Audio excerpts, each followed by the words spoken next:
सपा नेता आजम खान के बयान पर उनके बेटे अब्दुल्ला आजम ने सफाई दी है। अब्दुल्ला आजम ने कहा है कि जो आजम खान का बयान था वो ओपी राजभर के लिए कहा गया था। आजम खान ने ओपी राजभर के लिए कहा था कि उन्होंने सुबह सपा के राष्ट्रीय अध्यक्ष को कभी धूप में खड़ा नहीं देखा। बता दें कि सपा नेता आजम खान ने ओम प्रकाश राजभर का समर्थन करते हुए सपा सुप्रीमो अखिलेश यादव पर तंज कसा था। आजम खान ने अखिलेश यादव पर तंज कसते हुए कहा, मैंने भी कभी अखिलेश यादव को धूप में खड़े होते हुए नहीं देखा। सुबह सपा के राष्ट्रीय अध्यक्ष ओम प्रकाश राजभर भी कई बार अखिलेश को नसीहत दे चुके हैं कि वो एसी के कमरों से बाहर निकले और जनता के बीच पहुंचे तब जाकर जनता उन्हें अपना समर्थन दे।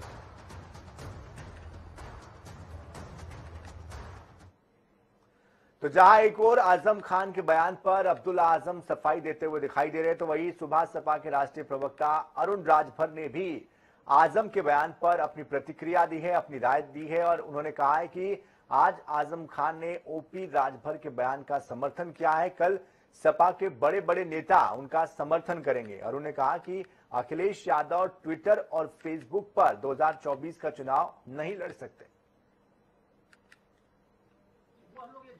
जब तक सीधे संवाद जनता से नहीं करेंगे हम कामयाबी की तरफ नहीं जाएंगे। और आज स्पष्ट हो गया, माननीय आजम खान साहब ने भी तो यह कह दिया कि माननीय ओम प्रकाश राजभर ने जो कहा आज उस पर तो मोहर लगा दिया उन्होंने कि नहीं सही बात। आज ये कह रहे हैं आने वाले कुछ समय बाद देखेंगे कि समाजवादी पार्टी के बड़े बड़े नेता सच को हमेशा लोगों ने स्वीकार करना सीखा है, जो लोहिया जी की विचारधारा से प्रभावित है, जो जयप्रकाश नारायण के आंदोलन से प्रभावित थे, जो आदरणीय मुलायम सिंह यादव जी के साथ चलने वाले लोग थे, वो लोग ये जानते थे कि जब तक सीधे संवाद जनता से नहीं करेंगे हम कामयाबी की तरफ नहीं जाएंगे। और आज स्पष्ट हो गया, माननीय आजम खान साहब ने भी तो यह कह दिया कि माननीय ओम प्रकाश राजभर ने जो कहा आज उस पर तो मोहर लगा दिया उन्होंने कि नहीं सही बात। आज ये कह रहे हैं आने वाले कुछ समय बाद देखेंगे कि समाजवादी पार्टी के बड़े बड़े नेता आजम खान के समर्थन में खड़े होंगे और माननीय ओम प्रकाश राजभर जी की बातों पर मोहर लगाएंगे।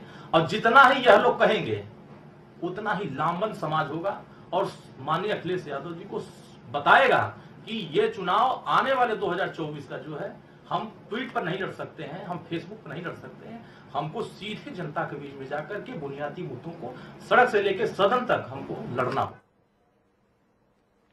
तो सपा गठबंधन में चल रही खींचतान के बीच बीजेपी प्रवक्ता राकेश त्रिपाठी ने अखिलेश यादव पर निशाना साधा।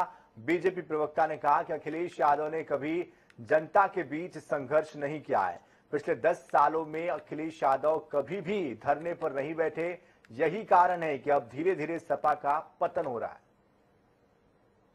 और ये बात सही है कि अखिलेश यादव जी ने कभी भी जनता के बीच में संघर्ष करने का काम नहीं किया है। पिछले 10 वर्षों में अखिलेश यादव जी कभी भी धरने पर बैठे हुए नहीं दिखाई पड़े हैं और इसीलिए समाजवादी पार्टी के जो संस्थापक नेता हैं आज उनको इस बात की पीड़ा है कि समाजवादी पार्टी का दिनों दिन लगातार पतन होता जा रहा है और यही स्पीड रही तो समाजवादी पार्टी एक दिन इतिहास के पन्नों में दर्ज हो जाएगी।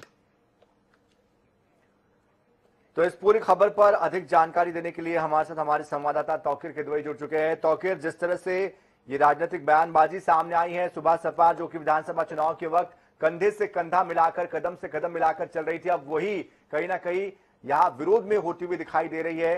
तो क्या सपा के अंदर सब कुछ ठीक नहीं चल रहा है? कैसे इन बयानों को देखें? देखिए सही तो बयानबाजी है क्योंकि जिस तरह से अभी फिलहाल ओम प्रकाश राजभर ने सवाल उठाए थे कि उनको इस कमरों से बाहर निकलना होगा, अखिलेश यादव को जनता के बीच जाना होगा। वहीं अब आजम खान जो वरिष्ठ नेता है, पार्टी के माइलस्टोन कहे जाते हैं, उन्होंने भी सवाल उठा दिए हैं अखिलेश यादव पर कि वो ट्विटर से चुनाव नहीं कर सकते, उनको कभी धूप में नहीं देखा गया।